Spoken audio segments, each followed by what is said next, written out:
What is up, everybody? Welcome back to the shop. Today's going to be another episode of the DR build series. Finally getting back into it. Went ahead and put some saddlebags on. Got some, got a little spot rigged up to carry around a tent or a little blanket or something. Put some mirrors on, and I got some more parts coming in the mail. I think tonight, actually. So maybe I'll go over those in this video. If not, it'll be in a future one. Let's jump right into it. All right, folks. This is what the bike's looking like right now. And I gotta say, I'm starting to really love how it's looking with all these modifications put on. I got these saddlebags from Rhino Walk, which is kind of like a knockoff of Moscow Moto. I don't know if anybody's familiar with that brand. They're super nice. Moscow Moto is fat, but they're like $750, which I do not want to spend on saddlebags because there's other things I want to do with this bike.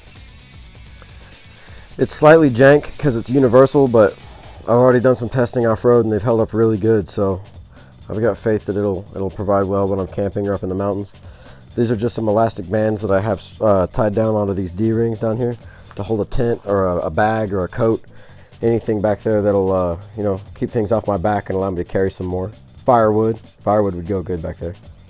Here's what these bags look like from the front. It actually provides a nice little backrest for you while you're riding. It makes the seat more comfortable. Install was pretty straightforward on these. They just tie into the support bars, and over top they have a little clip right here that hooks them together. Not too difficult to install at all. And the back here, they're meant to hook onto a bar that runs kind of back here, but I don't have that, so I've crisscrossed them around the center support there. That's been working just fine. I went ahead and also got the Rhino Walk heat shield just so that nothing gets burnt. I will tell you, one issue that I have with this heat shield is this clamp is threaded backwards. So you have to loosen it to tighten the clamp, which is just a stupid design, because as soon as it starts to tighten up, the screw wants to come out of its fitting right here. Come on, focus. The screw wants to come out of this fitting right here, so you can't really get it that tight. I've got it about as tight as it'll go. And no, I didn't dent my muffler with it. The dent was already there. Next up, I added these absolutely beautiful looking mirrors that I hate. I can't stand them. So these are coming off. They're just hideous. They're just ugly. I thought I'd like them, but I don't. I'm going to try and get some sort of solution to run like a ram mount mirror, a big round one that I can just hook up, and I can swap the mirror out for my GoPro, depending on what I'm doing. I can't stand these mirrors. It looks like a tuk-tuk or a moped or something. They gotta go. I'm trying to think of some more ideas. I have some stickers coming in the mail, big DR sticker to go right there, so the bike will start looking fresh. And I got some more for the sides back here, but you know, whatever, they're covered up by the saddlebags at the moment. As I'm sure you all saw, I've got my little Trust the Government tag hanging down, strictly for style points, but I think it adds a lot to the DR build. Nothing makes me excited to ride a bike like seeing big yellow handlebars on it. Love that.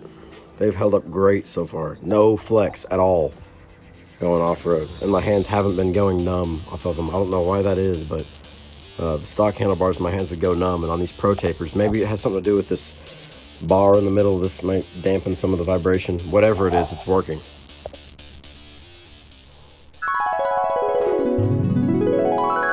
So, plans for the future. We've got some camping trips lined out.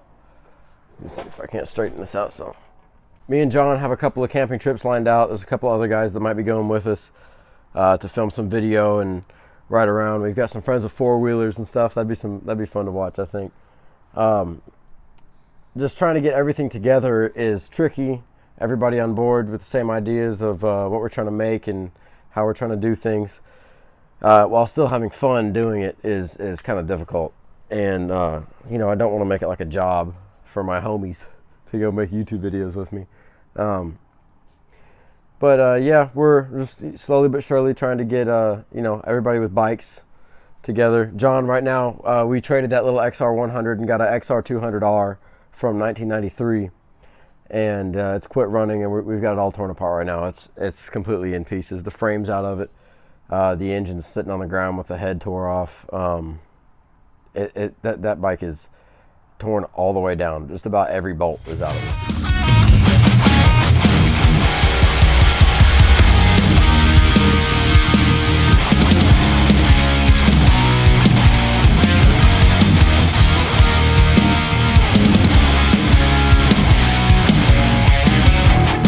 couple weeks before that's all back together and running.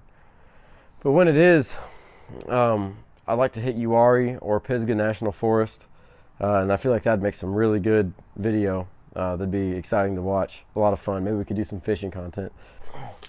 Working on machines and keeping them running and practicing riding off-road and getting better. It's a ton of fun. It really makes you feel self-sufficient. And self-sufficiency has always been important to me. I've always been a big supporter of the Second Amendment. I've always been a big fan of small government, all that. And I know that everything's politicsed out, and I do not want to be getting into politics. But what I do want to talk about is making sure that your circle is still your circle following the election. Because everybody has different opinions. Everybody's got different beliefs, different views. As a blue-collar guy with a bunch of blue-collar friends, you kind of get pigeonholed into this certain way of thinking that everyone expects from you. And I'm not sharing my political beliefs on here, but what I do know is that people will abandon you, and people will not stand on business when it comes to lifelong friendships and friendships of multiple years. People will completely turn their backs on you. And ultimately, what I'm trying to get across is don't do that to people. And if people do that to you, let them, let them. Hopefully they come back around. And this isn't going off anything in my personal life. I'm just trying to give some advice here. I don't know for what this is worth. I don't know if anybody even wants to hear me talk about this, but I figured I'd weigh in a little bit just on how things are going. America's at an interesting spot right now, with everything being digital and communication with people being all online and virtual, and there's not really a risk of starting an actual fight. It's way easier to end and begin friendships online. And you got to be careful, man. You just got to really watch out and make sure that you're not putting yourself in danger or placing yourself in a position where in the future your views can create backlash for you. Just be careful, guys. One thing I really want to talk about is loving your country and loving your brothers and sisters, because it's so important, and it feels like no one talks about it. I understand that I'm a dirt bike YouTube channel with 120 followers, but it's really been weighing on me a lot. And I don't want to talk about this stuff on Instagram or on Facebook, so I figured I'd just talk about it here for a second. If you love your country, you have to love your neighbor, because your country is not your politicians. Your country's not your bankers. It's not your police force. It's the people that make the country up. That's why people vote. Whether it does anything or it doesn't do anything, who am I to say? I don't assume to know these things, but if you're gonna love your nation and you're gonna love your country and you're gonna hope for a better future, you better get to loving your neighbor. It's in the Bible. And if you're gonna love your neighbor, then you better love your country, because loving your neighbor and hating your country, it doesn't end well for you. It doesn't. What is that? That doesn't bring you joy. It doesn't bring you anything.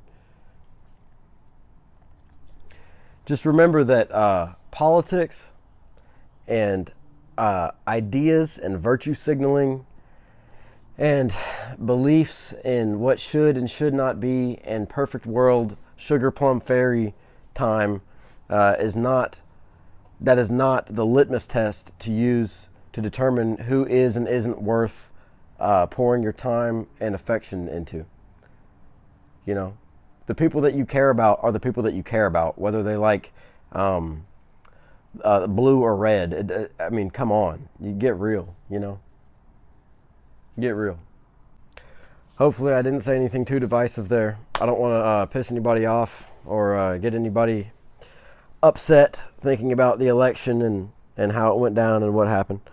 You know, personally, I hope that whoever would have won, I would hope that they would prove their voters right and make the country a better place for everybody. But we'll see what happens. We will see. My only advice is that as we move headlong into the future here, become self-sufficient and maybe learn how to rebuild an engine, because it might be useful. You never know. You never know when you might need a skill like that. That's all I got for today. Thanks, folks.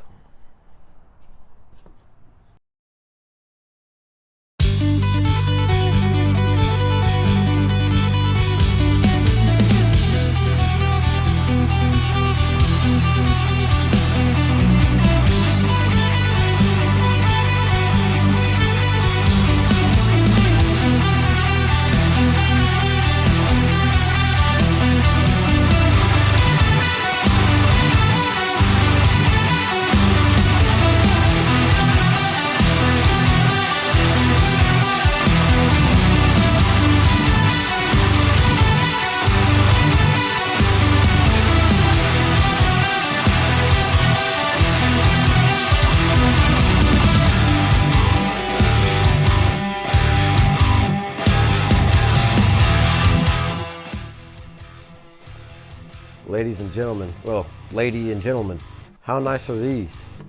Look at that. My goodness. They're just glowing in this wonderful lighting setup I have in my truck here. Yeah, these are gonna be good. These look like they're gonna be a much needed replacement to these little dinky things. This new here keeps falling off. Can't stand it. Time for new ones. Well, there we have it, folks. All installed. It took me an embarrassingly long amount of time to get done. But it's done, and they look good. So, that's all I got for now. Till next time. Bye-bye, y'all.